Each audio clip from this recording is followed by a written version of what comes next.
Hello students, educational Gurukul में आप सभी का स्वागत है। आज से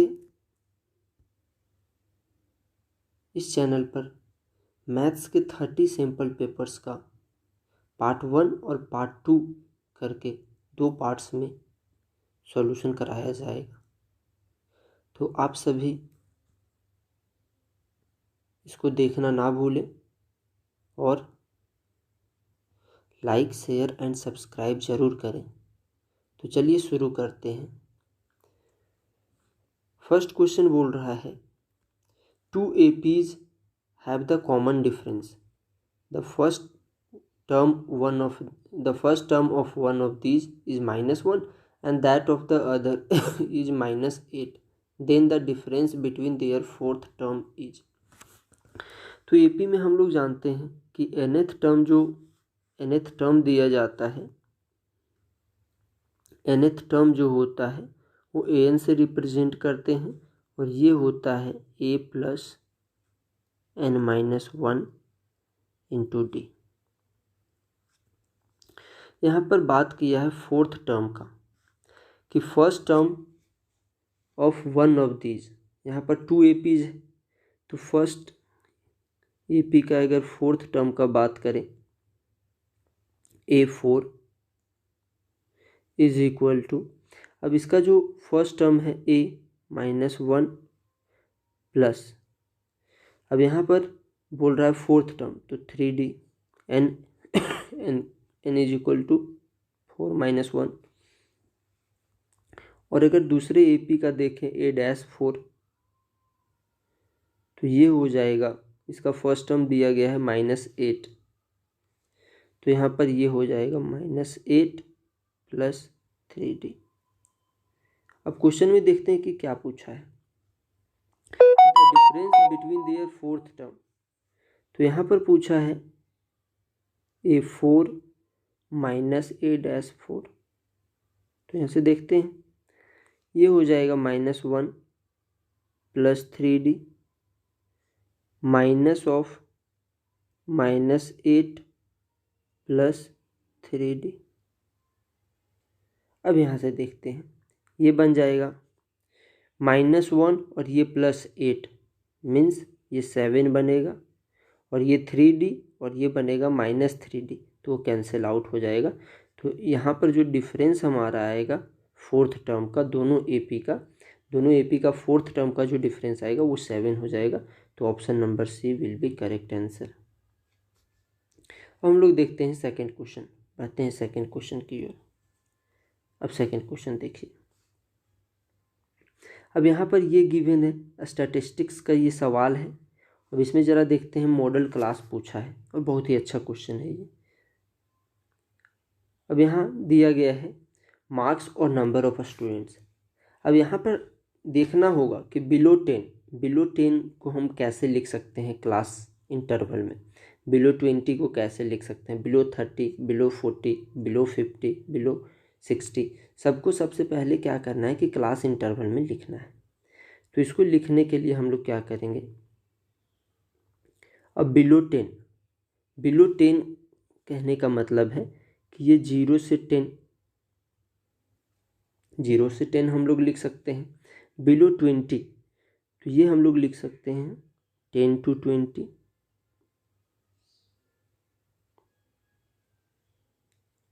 20, below 20, 10 to 20, below 30, 20 to 30, below 40, 30 to 40, below 50, 40 to 50 और बिलो 60 ये 50 to 60 बनेगा, ये बन जाएगा। अब यहाँ से देखिए कि नंबर ऑफ स्टूडेंट्स, यहाँ पर जो गिवन था बिलो 10, बिलो 20, बिलो 10 कहने का मतलब है कि 0 to 10 3 स्टूडेंट्स था। बिलो 20 तो ये 0 से 20 तक ये 12 स्टूडेंट्स था। बिलो 30 0 से 30 के बीच। तो यहाँ पर अब क्लास इंटरवल वाला हमको निकालना है। ये हमारा दिया गया था CF, कम्युलेटिव फ्रीक्वेंसी। बट हमको चाहिए फ्रीक्वेंसी नंबर ऑफ स्टूडेंट्स जिसको हम लोग बोलते हैं। तो फ्रीक्वेंसी के लिए हम लोग क्या करेंगे, अब यहाँ पर ये तो फर्स्ट वाला 3 ही रहता है, सेकेंड 10 to 20 के बीच 12 - 3 9 हो जाएगा, बिलो 20 से 30 जो क्लास इंटरवल में आएगा 27 - 12 कितना हो जाएगा 15 हो जाएगा। अब हम लोग देखते हैं 30 से 40 क्लास इंटरवल में क्या आएगा 57 - 27, हम लोग 57 - 27 करेंगे, मीन्स जो 0 से 40 के बीच है और 0 से 30 के बीच वो सब्ट्रैक्ट करेंगे। 57 - 27 ये बनेगा हमारा 30। उसके बाद है 40 से 50 क्लास इंटरवल में 75 - 57 हम लोग करेंगे, तो ये बनेगा 18 और 80। अब यहाँ पर 50 से 60 क्लास इंटरवल में 80 - 75 ये बनेगा 5। अब यहाँ पर देखना है, अब मॉडल साइज पूछा है। मॉडल साइज के लिए हम लोग मोड के लिए क्या करते हैं कि जो मैक्सिमम फ्रीक्वेंसी होता है वही हमारा मॉडल क्लास कहलाता है। मैक्सिमम फ्रीक्वेंसी वाला अगर देखते हैं तो मैक्सिमम फ्रीक्वेंसी यहाँ पर 30 है।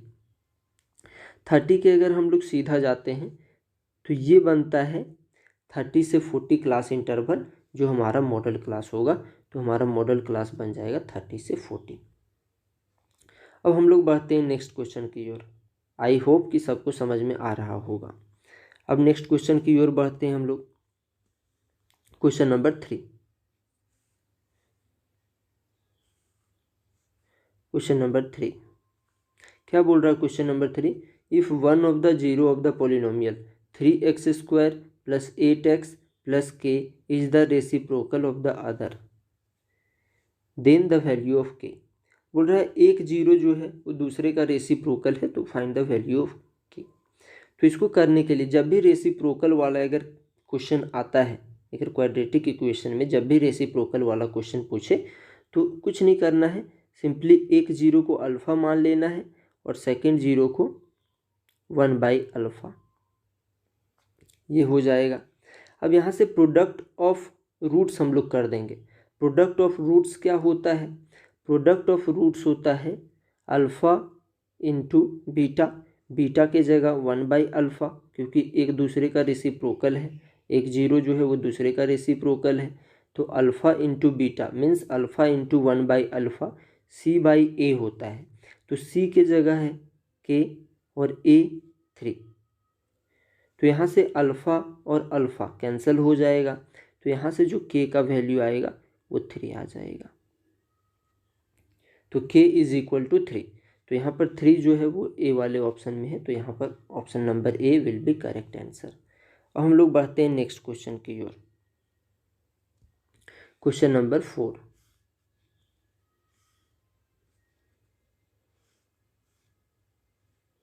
Question number 4। क्वेश्चन नंबर 4 बोल रहा है, अगर नहीं दिख रहा होगा आप लोगों को तो मैं लिख देता हूँ। क्वेश्चन नंबर 4 है x² + 1 का होल स्क्वायर - x² = 0। इसका रूट्स बताना है। क्वेश्चन ऑप्शन है 4 real roots, 2 real roots, no real roots, 1 real root. तो चलिए देखते हैं इसको सॉल्व करके। इसको हम लोग करते हैं, इसको सबसे पहले ब्रेक करते हैं a + b का होल स्क्वायर में, तो ये बनेगा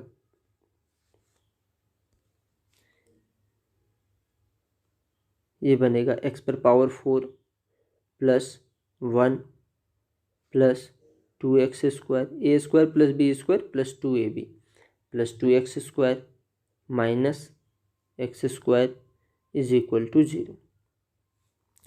अब यहाँ से इसको क्या करना है, इसको हम लोग ऐसे भी लिख सकते हैं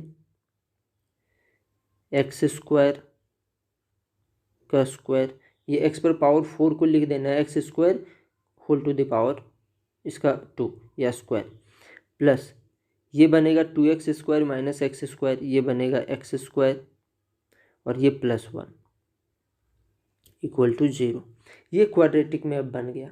अब यहाँ से अगर हम लोग देखते हैं, है ना, अब यहाँ पर एक्स स्क्वायर जो हमारा होगा वो क्या हो जाएगा, ए हो जाएगा ए नहीं होगा, एक्स स्क्वायर अगर इसको हम लोग मान लेते हैं क्वाड्रेटिक के टर्म में तो ए एक्स स्क्वायर, है ना, प्लस बी एक्स प्लस सी।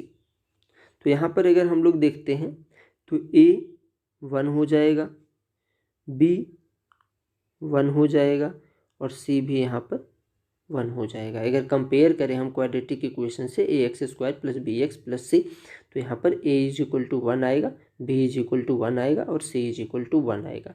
ये सी हो गया, इसका कोएफिशिएंट बी, तो ये 1 हो जाएगा बी का कोएफिशिएंट, और ए यहाँ का कोएफिशिएंट है तो यहाँ भी ये 1 हो जाएगा। यहाँ से अब डी हम लोग देखते हैं,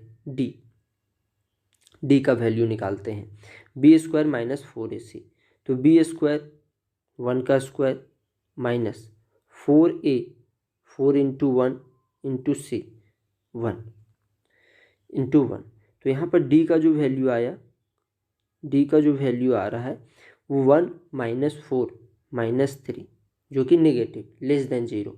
यहाँ से डी का जो वैल्यू आया वो क्या है, डी लेस देन 0। तो डी जब भी लेस देन 0 रहता है, जो डिस्क्रिमिनांट मेरा जब भी लेस देन 0 रहता है तो आंसर क्या हो जाता है, नो रियल रूट्स। तो यहाँ पर जो बनेगा वो no real roots, no real roots, D less than 0 तो नो रियल रूट्स। तो आई होप ये सबको समझ में आ रहा होगा। तो डी लेस देन 0 तो नो रियल रूट्स बनेगा, तो option number C will be correct answer. अब चलिए बढ़ते हैं 5th क्वेश्चन की ओर। The LCM of smallest 2 digit composite number and smallest composite number, smallest 2 digit composite and smallest composite number. अब स्मॉलेस्ट 2 डिजिट कंपोजिट नंबर जो आता है वो होता है हमारा 10, और स्मॉलेस्ट कंपोजिट नंबर का बात करें तो ये होता है 4। कंपोजिट नंबर क्या होता है, कंपोजिट नंबर वैसे नंबर्स होते हैं जिसका मोर देन 2 फैक्टर्स होता है। प्राइम नंबर्स का 2 फैक्टर्स होता है 1 and itself, but composite number 2 से ज़्यादा 3, 4, 5। तो मैक्सिमम अगर हम लोग मिनिमम का बात करें तो 3 फैक्टर्स होना चाहिए कंपोजिट नंबर बनने के लिए। कोई भी नंबर को मैक्सिमम 3 फैक्टर्स होना चाहिए, मिनिमम 3 फैक्टर्स, मैक्सिमम कई सारे हो सकते हैं। तो 10 और 4 इसका एलसीएम पूछ रहा है, तो स्मॉलेस्ट 2 डिजिट कंपोजिट नंबर 10 हो गया, स्मॉलेस्ट कंपोजिट नंबर 4 हो गया। तो यहाँ पर जो हम लोग एलसीएम इसका बात करते हैं तो 10 और 4 का एलसीएम जो आएगा वो 20 हो जाएगा, तो ये ऑप्शन नंबर 3 हो जाएगा हमारा। चलिए बढ़ते हैं 6 क्वेश्चन की ओर। 6 नंबर का क्वेश्चन बोल रहा है which of the following statement is false. False वाला बताना है। All isosceles triangle are similar, क्या सारे आइसोसेलेस ट्रायंगल सिमिलर होंगे, तो ये फॉल्स है, हो ही नहीं सकते। सारे आइसोसेलेस ट्रायंगल आपस में सिमिलर नहीं हो सकते हैं। ऑल क्वाड्रिलेटरल्स आर सिमिलर, तो ये भी फॉल्स है। तो यहाँ पर ये चीज़ देखना है, यहाँ पर फॉल्स वाला ही पूछा है, तो फॉल्स ही पूछा है तो ये सही हो जाएगा, सारे सिमिलर नहीं होते हैं। ऑल क्वाड्रिलेटरल्स आर सिमिलर, तो ये भी यहाँ पर सही हो जाएगा, सारे सिमिलर नहीं होते हैं, फॉल्स सही है। ये ऑल सर्कल्स आर सिमिलर, तो ये होता है, सारे सर्कल सिमिलर होते हैं, तो ये यहाँ पे गलत हो जाएगा, और ये दोनों यहाँ पर सही है। Option number A and B ये दोनों फॉल्स हैं, मीन्स ये दोनों स्टेटमेंट यहाँ ऑप्शन का बात करें तो ये दोनों ही हो जाएंगे, ए और बी।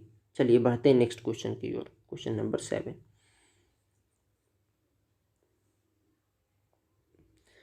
क्वेश्चन नंबर 7,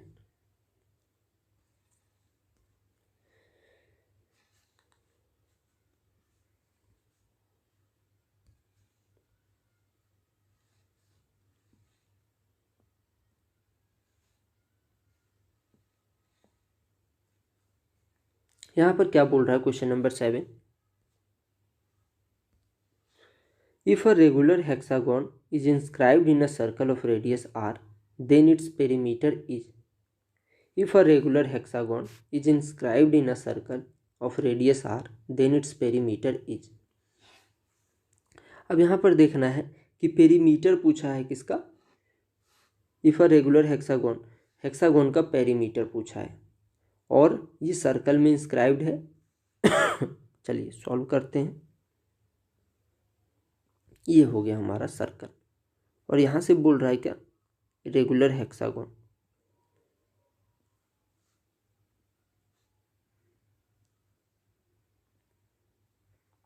ये हो गया रेगुलर हेक्सागोन और यहाँ से क्या बोल रहा है,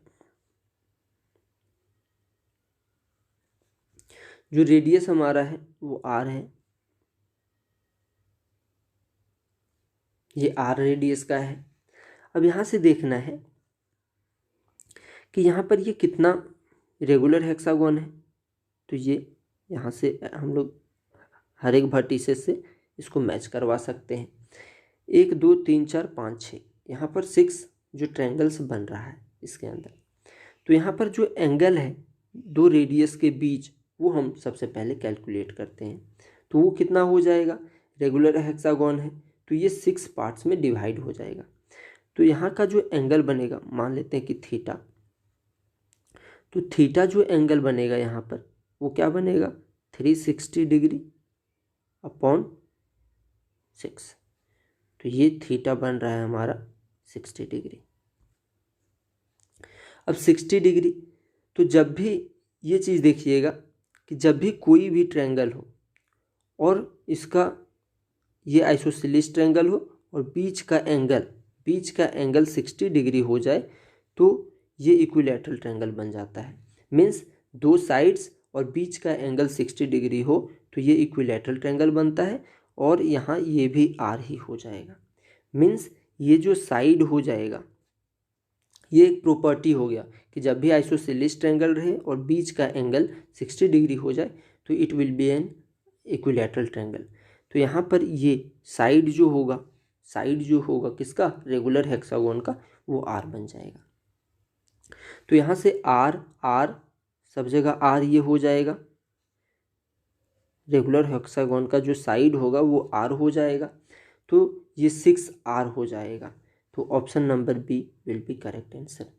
तो रेगुलर हेक्सागोन का जो पेरीमीटर होगा वो 6 आर हो जाएगा। पेरीमीटर पूछा है, अगर साइड पूछता, साइड ऑफ रेगुलर हेक्सागोन, तो आर हो जाता, और यहाँ पर पेरीमीटर पूछा है रेगुलर हेक्सागोन का तो इट विल बी 6 आर। चलिए बढ़ते हैं नेक्स्ट क्वेश्चन की ओर।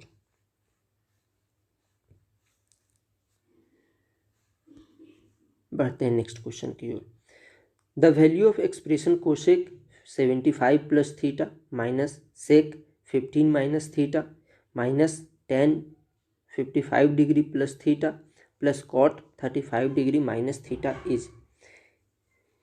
यहाँ पर 90 माइनस थीटा वाला केस लगेगा, जो कि इस बार के सिलेबस में 2023 और 4th सेशन वाले में CBSE बोर्ड ने 10th क्लास से इसको रिमूव कर दिया है, लेकिन फिर भी इसको ज़रा देख लेते हैं, सैम्पल पेपर में आ गया है। तो ये जब भी देखना है सबसे पहले कोसेक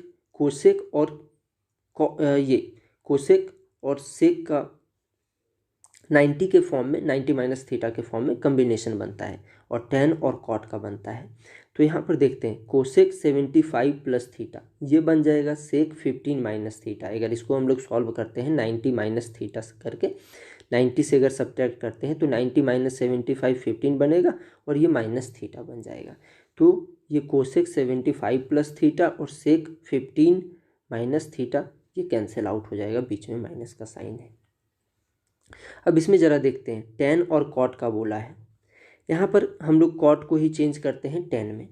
तो कॉट यहाँ पर 90 माइनस थीटा ले लेते हैं, है ना, तो 90 माइनस 35 55 बनेगा और ये माइनस, यहाँ माइनस थीटा बन जाएगा, प्लस थीटा बन जाएगा, ये माइनस और माइनस प्लस थीटा ये बनेगा। तो ये और ये आपस में कैंसिल हो जाएंगे, तो आंसर जो बनेगा वो हमारा 0 बच जाएगा। तो ये कोसेक 75 प्लस थीटा और माइनस सेक 15 माइनस थीटा ये 0 बन जाएगा। tan 55 प्लस थीटा और कॉट 35 माइनस थीटा ये आपस में 0 कर देगा, कैंसिल आउट कर देगा एक दूसरे को। चलिए बढ़ते हैं नेक्स्ट क्वेश्चन की ओर। 9 नंबर क्या बोल रहा है कि the top of 2 poles the top of two poles of height 20 metre and 14 metre are connected by a wire. If the wire makes an angle of 30 degree with the horizontal, then the length of the wire is. तो यहाँ पर two poles बोला गया है, एक 20 metre का, एक 14 metre का, एक 20 मीटर का और एक 14 मीटर का, दो पोल्स बोला गया है। तो ये हो गया 20 मीटर, ये हो गया 14 metre. If the wire makes an angle of 30 degree with the horizontal, ये दोनों वायर्स जो हैं आपस में ये 30 डिग्री बनाते हैं,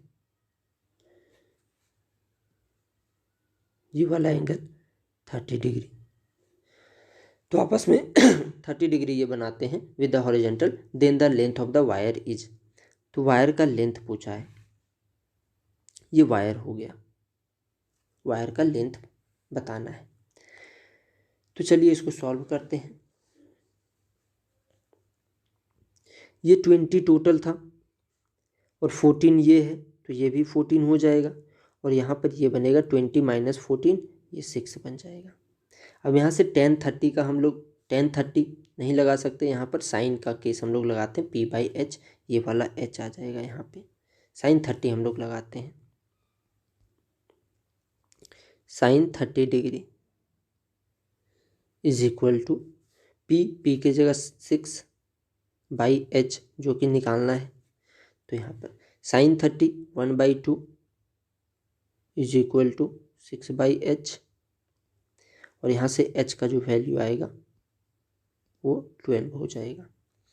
तो यहाँ पर जो h का वैल्यू, h क्या है यहाँ पर, लेंथ ऑफ द वायर है, h क्या है, लेंथ ऑफ द वायर है, तो यहाँ पर h का जो वैल्यू आ जाएगा लेंथ ऑफ द वायर वो 12 मीटर आ जाएगा, तो ये 12 मीटर। चलिए बढ़ते हैं 10th क्वेश्चन की ओर। 10th क्वेश्चन क्या बोल रहा है,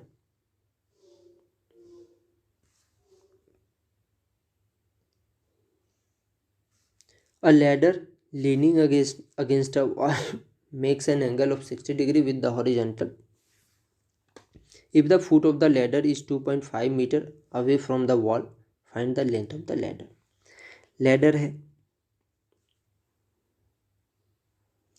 a ladder leaning against a wall, ये वॉल हो गया, ये लैडर हो गया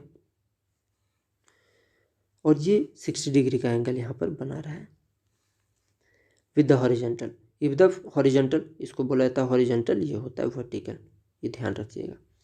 if the foot of the ladder is 2.5 metre away from the wall, foot of the ladder, ladder का फुट यहाँ पर होगा, लैडर का, और ये लैडर का फुट यहाँ पर होगा क्योंकि लैडर ऐसे लेनिंग अगेंस्ट अ वॉल है, और ये 2.5 मीटर ये यहाँ से है। अगर वॉल से देखें तो ये इसका फुट जो लैडर का है वो 2.5 मीटर अवे है। और यहाँ पर पूछा find the length of the ladder, ये वाला। तो यहाँ देखना है कि हम लोग कौन सा फॉर्मूला यूज कर सकते हैं। यहाँ पर कॉस वाला ज़्यादा सूटेबल है, cos थीटा b/h, और यहाँ पर h हम लोग को निकालना है, h क्या है, लेंथ ऑफ द लैडर। तो चलिए कैलकुलेट कर लेते हैं cos थीटा से। cos 60 डिग्री, cos 60 डिग्री ये क्या हो जाएगा, 2.5/h। तो cos 60 का वैल्यू क्या होता है, √3/2 इज इक्वल टू 2.5 cos 60, ये गलत है, यहाँ पर 1/2 होगा। cos 60 का जो वैल्यू होता है 1/2 होता है sin 60 का, तो यहाँ पर हो जाएगा 1/2 इज इक्वल टू 2.5/h। तो h जो यहाँ पर आ जाएगा 2.5 इंटू 2 5 मीटर, तो h का value 5 metre, option number A ये करेक्ट हो जाएगा। चलिए बढ़ते हैं नेक्स्ट क्वेश्चन की ओर। 11 नंबर,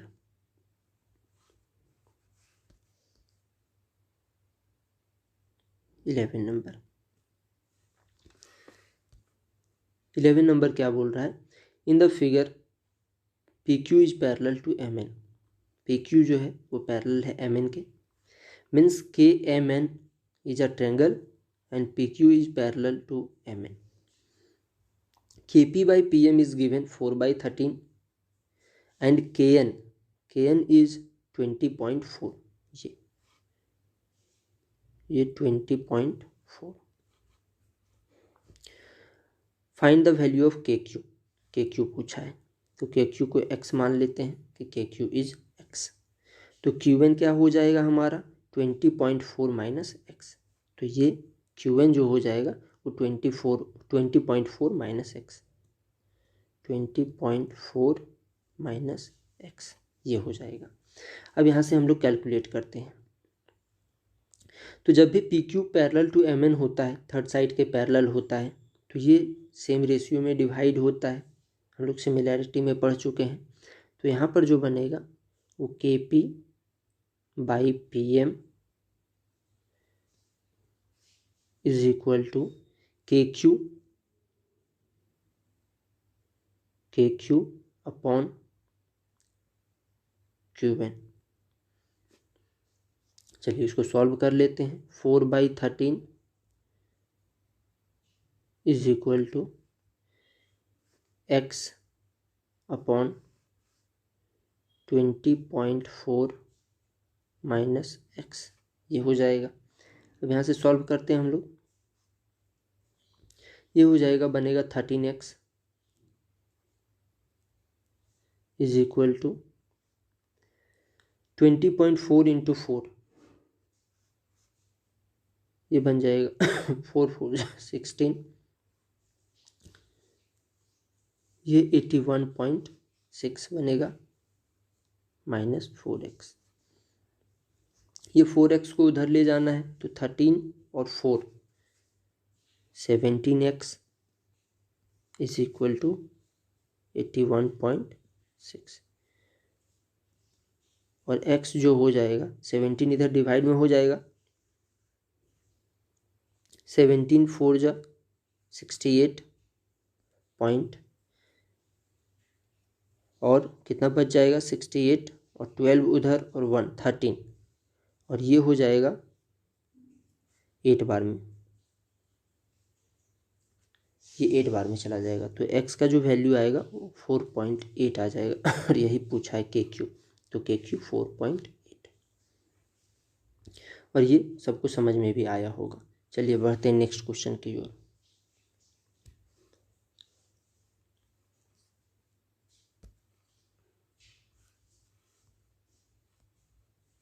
क्वेश्चन नंबर 12।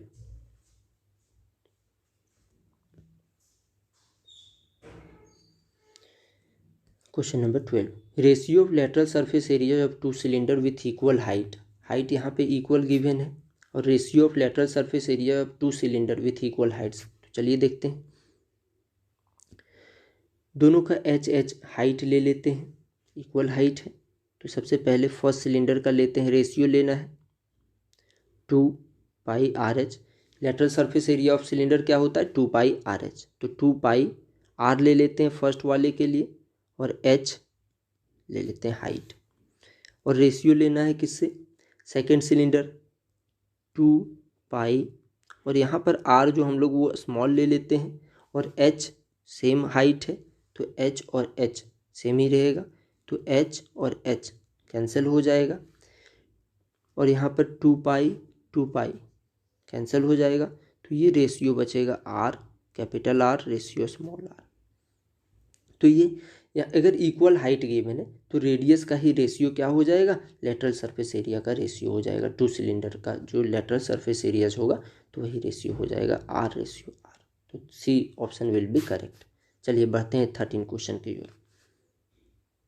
यहाँ पर क्या बोला गया है, इन द फॉर्मूला x जो मीन हम लोग निकालते हैं, mean a plus summation of FI/DI upon summation of FI। तो यहाँ पर पूछा है कि DI क्या होता है, deviation, DIs are deviation from A, A यहाँ पर हम किसको लेते हैं, बस ये पूछा है question.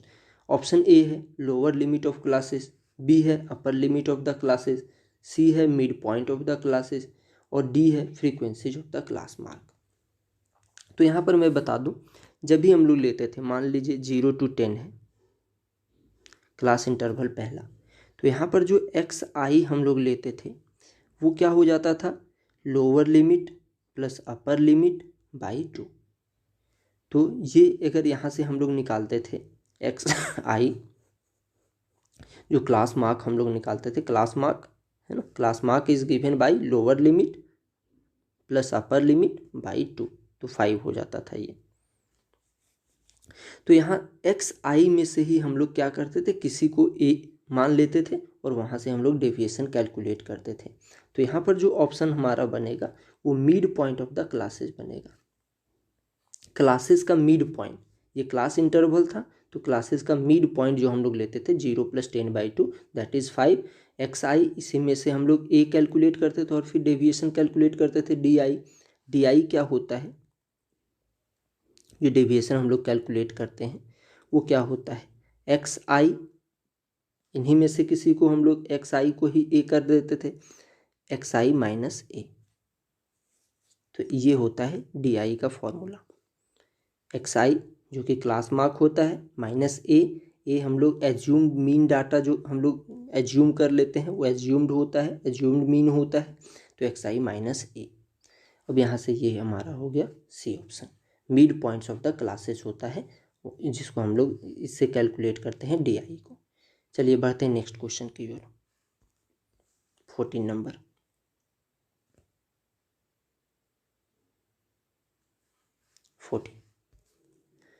If the zeros of the quadratic polynomial ax² plus bx plus c, where c not equal to 0 are equal, then c and a have opposite signs.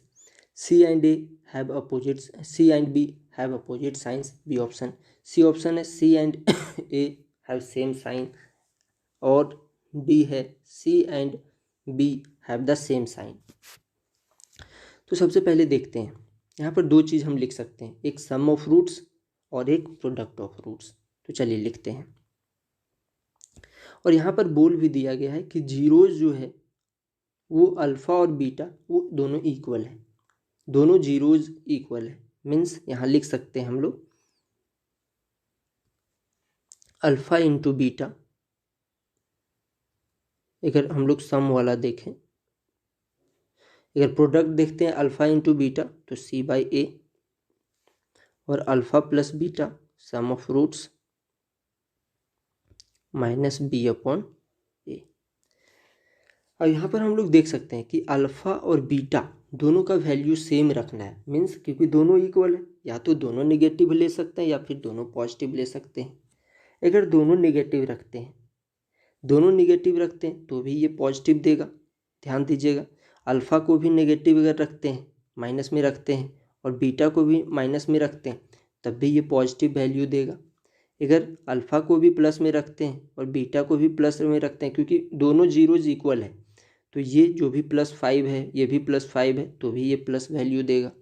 तो यहाँ पर अगर हम लोग C और A का बात करें, C और A का अगर हम लोग देखते हैं तो C और A अगर दोनों को नेगेटिव रखते हैं तो ये पॉजिटिव वैल्यू दे देगा, जो इधर फॉलो कर रहा है। अगर दोनों को नेगेटिव रखते हैं तो भी पॉजिटिव वैल्यू देगा, क्योंकि मुझे अल्फ़ा इंटू बीटा जो है वो पॉजिटिव वैल्यू दे रहा है, दोनों नेगेटिव है फिर भी पॉजिटिव, दोनों पॉजिटिव है फिर भी पॉजिटिव वैल्यू। तो C को भी पॉजिटिव बनाना पड़ेगा, A को भी पॉजिटिव बनाना पड़ेगा, मीन्स C बाई A को पॉजिटिव बनाना पड़ेगा। ये तभी पॉजिटिव बनेगा जब C और A दोनों का क्या होगा, सेम साइन होगा। या तो दोनों को नेगेटिव बना देते हैं तो ये पॉजिटिव वैल्यू मिल जाएगा, या फिर दोनों को पॉजिटिव बना देते हैं तो भी ये पॉजिटिव वैल्यू हमको मिल जाएगा। तो यहाँ से जो आंसर बनना चाहिए वो हो जाएगा C and A have the same sign, option number 3। तो ये आई होप कि सबको समझ में आ रहा होगा। तो C and A have the same sign हो जाएगा, क्योंकि अल्फ़ा इंटू बीटा हमारा पॉजिटिव साइन चाहिए, क्योंकि बोथ आर इक्वल। तो दोनों को अगर नेगेटिव भी रखते हैं तो भी ये पॉजिटिव वैल्यू देगा, अल्फ़ा इंटू बीटा। दोनों को पॉजिटिव रखते हैं तो भी ये पॉजिटिव वैल्यू देगा। तो C बाई A पॉजिटिव बनाने के लिए या तो दोनों का साइन हम लोग नेगेटिव कर दें या दोनों का साइन पॉजिटिव कर दें, तो C and A have the same sign, तो option number C will be correct answer. चलिए बढ़ते हैं नेक्स्ट क्वेश्चन की ओर। Question number 15, 2 coins are tossed simultaneously, the probability of getting at most one head। अब 2 coins को जब भी हम लोग टॉस करते हैं तो यहाँ पर हम लोग ऑल पॉसिबल आउटकम्स लिख सकते हैं, और ये चीज़ ध्यान दीजिएगा कि ऑल पॉसिबल आउटकम्स को हम लोग कैलकुलेट करने के लिए क्या करते हैं, सबसे पहले क्वाइन को टॉस करते हैं, तो या तो हेड आने का चांसेस बनता है या फिर टेल। यहाँ पर 2 ही चांसेस बनता है, तो जितना चांसेस बनता है उस पर, और 2 कॉइन्स टॉस किया गया तो हम लोग स्क्वायर कर देते हैं। तो यहाँ पर क्या हो जाता है, ये 4 पॉसिबल आउटकम्स बनता है। मैं लिख करके भी अभी दिखा देता हूँ, बट ये तरीका हो गया बनाने का। अगर 3 कॉइन्स को टॉस करेंगे तो 2 पर पावर 3, क्योंकि पॉसिबल आउटकम्स जो होता है 1 कॉइन का वो हेड और टेल होता है, तो यहाँ 2 लिख देना है। और 2 कॉइन्स को टॉस किया गया तो स्क्वायर पावर 2 रख देना है, तो ये 4 पॉसिबल आउटकम्स बनेगा। अगर 3 कॉइन्स को टॉस किया जाता तो 2 पर पावर 3 कर दिया जाता, क्योंकि 3 कॉइन्स को टॉस किया गया तो यहाँ ऑल पॉसिबल आउटकम्स जो बनता वो 8 बनता। ये ध्यान दीजिएगा। अब यहाँ से हम लोग को probability at most 1 hit, 2 coins को टॉस किया गया तो ये 4 बनेगा। लिख देते हैं H T head tail, tail tail या फिर टेल हेड, ये 4 पॉसिबल आउटकम्स बनेगा। तो यहाँ पर क्या पूछा है, eight most 1 head. At most कहने का मतलब होता है क्या, ज़्यादा से ज़्यादा 1 हेड होना चाहिए, उससे कम भी रहे चलेगा, 0 हेड भी रहे चलेगा। तो यहाँ पर 1 हेड TH में आ रहा है, 1 हेड यहाँ पर भी आ रहा है, तो ज़्यादा इतना ही लेना, उससे कम TT 0 हेड है तो भी ये इसको भी लेना है। तो यहाँ पर जो प्रोबेबिलिटी आएगा, probability of eight most 1 head का, अगर प्रोबेबिलिटी ऑफ इवेंट हम लोग निकाल दें एट मोस्ट 1 हेड का, तो ये हो जाएगा 3 अपॉन टोटल पॉसिबल आउटकम्स 3/4, तो 3/4 आंसर हो जाएगा इसका। चलिए बढ़ते हैं नेक्स्ट क्वेश्चन की ओर। 16 नंबर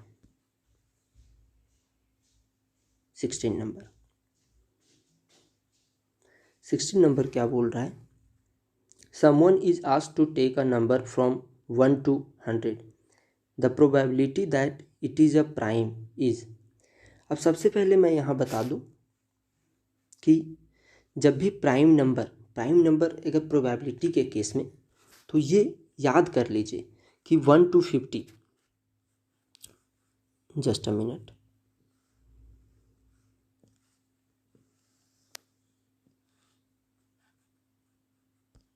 वन टू फिफ्टी जो प्राइम नंबर्स होते हैं वो 15 प्राइम नंबर्स होते हैं, और 50 to 100 ये टोटल 10 प्राइम नंबर्स होते हैं। अगर सीधा मैं पूछूं 1 to 100, तो 15 और 10 25, 1 to 100 25 प्राइम नंबर्स होते हैं। ये प्राइम नंबर्स का बात मैं कर रहा हूँ। 1 to 50 15 prime numbers, 50 to 100 10 prime numbers, और 1 to 100 अगर सीधा बोले तो 25 प्राइम नंबर्स। तो प्रोबेबिलिटी पूछा है 1 to 100 के बीच, है ना, कि ये प्राइम नंबर हो फ्रॉम 1 to 100। तो प्रोबेबिलिटी अगर हम लोग यहाँ निकालते हैं,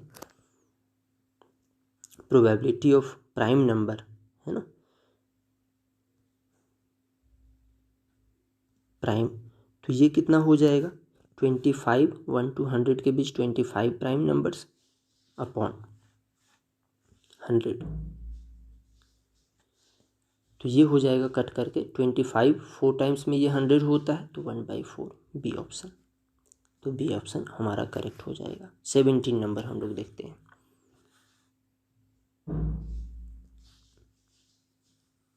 17,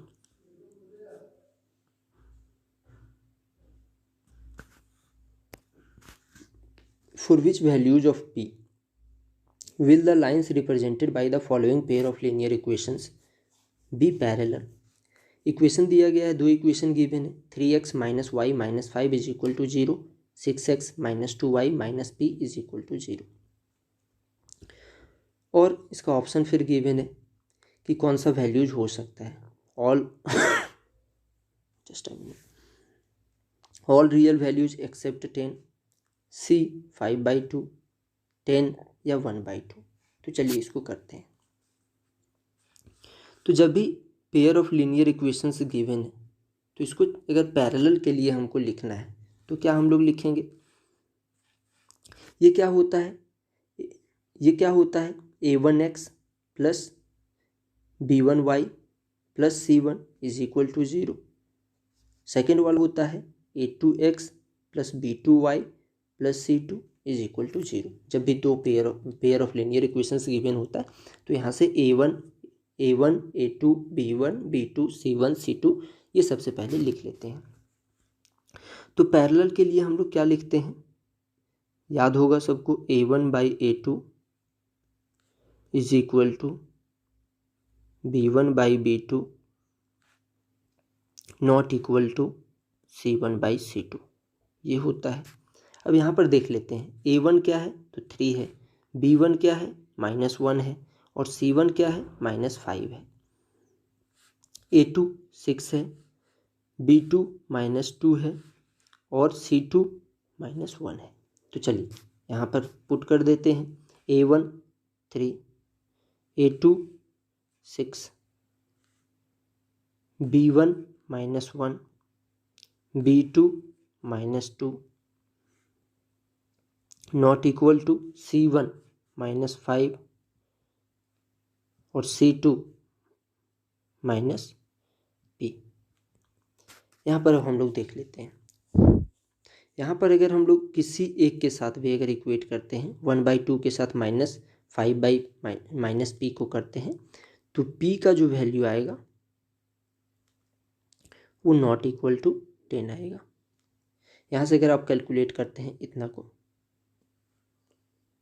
ये इससे, तो p का जो वैल्यू आएगा वो नॉट इक्वल टू 10 आ जाएगा।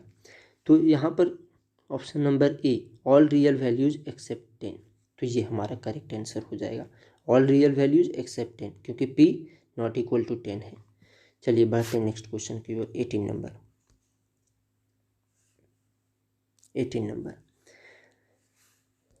बोल रहा था coordinates of point A on Y axis at a distance of 4 unit from X axis and below. अब बोल रहा है फ्रॉम एक्स एक्सिस है ना, और ये the coordinates of point A on Y axis पे बोल रहा है और एक्स एक्सिस से अगर यहाँ से अगर हम लोग जाते हैं एक्स एक्सिस से बोल रहा है, लेकिन वाई एक्सिस पे है कितना यूनिट पे 4 यूनिट पे, यहाँ 4 यूनिट पे, और एक्स एक्सिस से है और वाई एक्सिस पे है तो एक्स का कोऑर्डिनेट जो होगा वो 0 होगा। अगर एक्स एक्सिस ये वाई एक्सिस पे है तो एक्स का कोऑर्डिनेट 0 और ये 4 यूनिट्स नीचे है वाई एक्सिस पे, तो 0,4 ये हमारा पॉइंट बन जाएगा। और ये 4 नहीं, क्योंकि ये वाई एक्सिस ये नेगेटिव वाई एक्सिस की तरफ है, वाई डैश की तरफ है, क्योंकि वाई इधर पॉजिटिव होता है और नीचे क्या होता है नेगेटिव, तो ये नीचे ओरिजिन से नीचे है, ओरिजिन से नीचे, तो ये -4 0,-4 हमारा आंसर हो जाएगा, 0,-4, तो 0,-4 D option will be correct answer. चलिए बढ़ते हैं नेक्स्ट क्वेश्चन की ओर। 19 नंबर,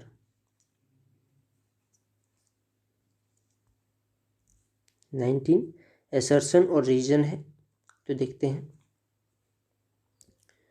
19 नंबर।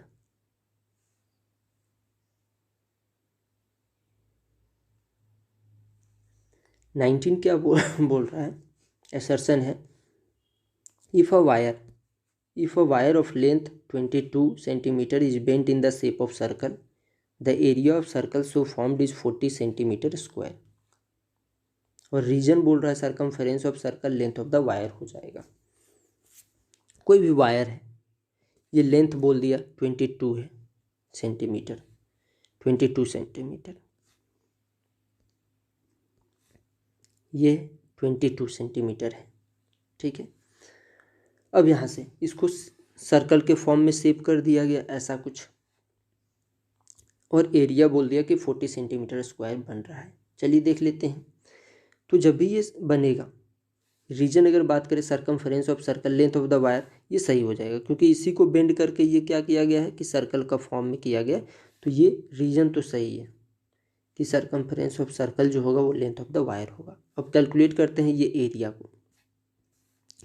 तो एरिया यहाँ से 22 centimetre length of the wire है, means 2 pi R, circumference 2 pi R, pi का value 22/7, 2 pi R is equal to, और ये लेंथ ऑफ द वायर ही 2 पाई आर है, 22 और 22 ये कैंसिल हो जाएगा। तो आर जो बनेगा वो 7/2 बनेगा, या फिर 3.5 हम लोग बोल सकते हैं। आगे बढ़ते हैं। अब यहाँ से एरिया क्या होता है, pi R square. Area of circle क्या होता है, पाई आर स्क्वायर। तो 22/7 पाई आर स्क्वायर, 7/2 इंटू 7/2, ये सेंटीमीटर स्क्वायर। 3.5 ये सेंटीमीटर था, ध्यान दीजिएगा। तो 7 और 7 कैंसिल हो गया, 2 से 11 बार में। ये एरिया जो हमारा बन रहा है वो 77/2 सेंटीमीटर स्क्वायर। अगर इसको कैलकुलेट करते हैं हम लोग तो कितना बन जाएगा, 38.5 सेंटीमीटर स्क्वायर। 2 से अगर डिवाइड करते हैं, बट ये 40 बोल रहा था तो ये तो रॉन्ग हो गया कि एरिया बन ही नहीं रहा है 40 सेंटीमीटर स्क्वायर। तो यहाँ पर अगर हम लोग देखते हैं, ऑप्शन ए बोल रहा है both assertion and reason are true and reason R is correct explanation of A. तो ये गलत हो गया। A both assertion A and reason are true but reason R is not, ये भी गलत हो गया। आर तो सही है।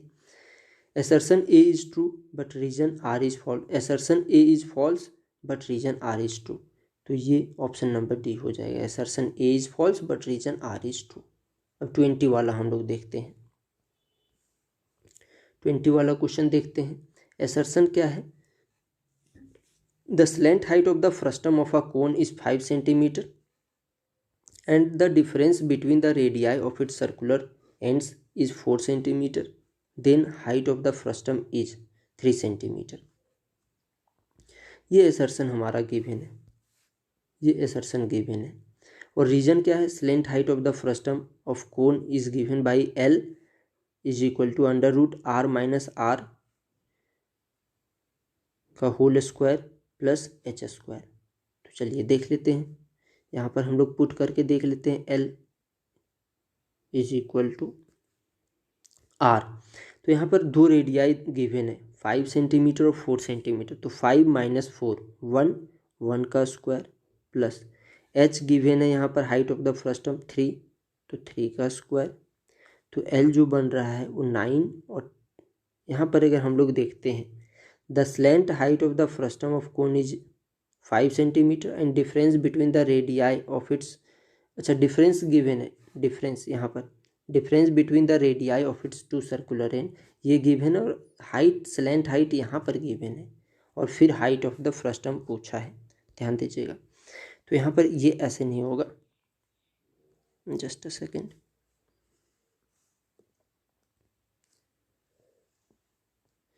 यहाँ पर ये ऐसे नहीं होगा। अब यहाँ पर देखते हैं, यहाँ पर डिफरेंस गिवन है L इज इक्वल टू, और L भी गिवन है। L कितना गिवन है 5, तो L के जगह 5 रख देते हैं, पुट कर देते हैं। 5 is equal to √ difference given है, डिफरेंस ऑफ रेडियाई 4, तो 4 का स्क्वायर प्लस H स्क्वायर। यहाँ पर हाइट ऑफ फ्रस्टम पूछा है कि कितना हो जाएगा, 3 सेंटीमीटर बोल रहा है, तो अभी रखना नहीं है, H स्क्वायर यहाँ कर देते हैं। अगर यहाँ से अगर हम लोग कैलकुलेट करते हैं, स्क्वायर करते हैं, तो ये 25 बनेगा, और ये हो जाएगा 4 स्क्वायर जो कि 16 हो जाएगा, ये 16 बनेगा और ये प्लस H स्क्वायर बनेगा। H स्क्वायर यहाँ से 25 माइनस 16 9 बनेगा, और H का वैल्यू आ जाएगा 3। यही यहाँ पर दिखाया गया है कि हाइट ऑफ फ्रस्टम 3 होगा, और ये फॉर्मूला भी सही हो रहा है। मीन्स दोनों सही हो रहा है, असर्शन भी हमारा सही हो रहा है और ये रीजन भी सही हो रहा है। तो both assertion and reason are true and reason R is correct explanation of A, तो ये करेक्ट हमारा आंसर हो जाएगा। तो अब आई होप कि सबको समझ में आ गया होगा। और ये हमारा पार्ट 1 था, ये पार्ट 1 था जितना भी था, ये 20 क्वेश्चंस जो हमारा था ये पार्ट 1 था। और मैं पार्ट 2 कल सॉल्व कराऊंगा और इसमें 30 सैम्पल पेपर्स को सॉल्व कराया जाएगा। हर एक सैम्पल पेपर 2 पार्ट में होगा, तो इसको देखना ना भूलें। ये sample paper 2023-24 board exams class 10 के लिए होगा, तो इसे देखना ना भूलें और इसे सब्सक्राइब भी करें, लाइक करें और अपने दोस्तों में शेयर भी करें, जिससे कि आपको और वीडियोज़ मिलते रहें। Thank you.